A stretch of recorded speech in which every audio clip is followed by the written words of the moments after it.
Difficile de croire que nous ne sommes qu'à quelques kilomètres du centre de Marrakech. Depuis la ville rouge, dirigez-vous plein sud pour dénicher ce site exceptionnel qui sert d'écrin au palais paysan. Un hôtel de charme entouré côté jardin d'oliviers centenaires et côté vallée d'une vaste piscine. Véritable miroir d'eau, la mosaïque de verre anthracite y réfléchit la lumière abondante sous ces latitudes. Nous ne sommes pas ici par hasard. Ce sont deux Belges, Philippe Taburio et Horst Renman, qui sont à l'origine du projet. C'est l'environnement qui a décidé de l'implantation, du dessin et de la construction de l'hôtel. C'est peut-être même le site qui m'a choisi.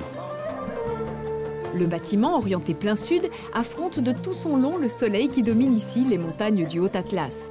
À l'intérieur, l'ambiance plutôt luxueuse joue tout de même la sobriété pour s'inscrire au mieux dans cette vallée très rurale du sud marocain.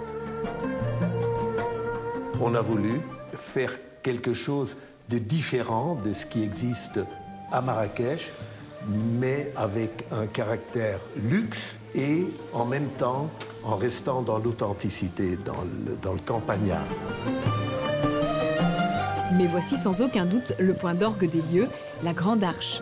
Majestueuse et épurée, elle est assurément fière de ses perspectives.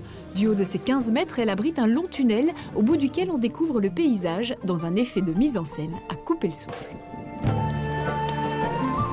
Les gens se demandent qu'est-ce qui se passe, qu'est-ce qu'il y a là derrière, et au fur et à mesure qu'ils avancent dans cette arche et qu'ils découvrent par après cette scène qui s'ouvre à eux, qui est à mes yeux d'ailleurs un paysage biblique.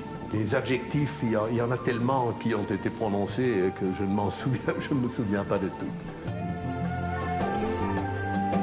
On a beau être au Maroc, à cette période de l'année, il est bon de se retrouver autour d'une petite flambée. Le ravissement se prolonge dans ces pièces de vie, rehaussées de multiples œuvres d'artisanat berbère.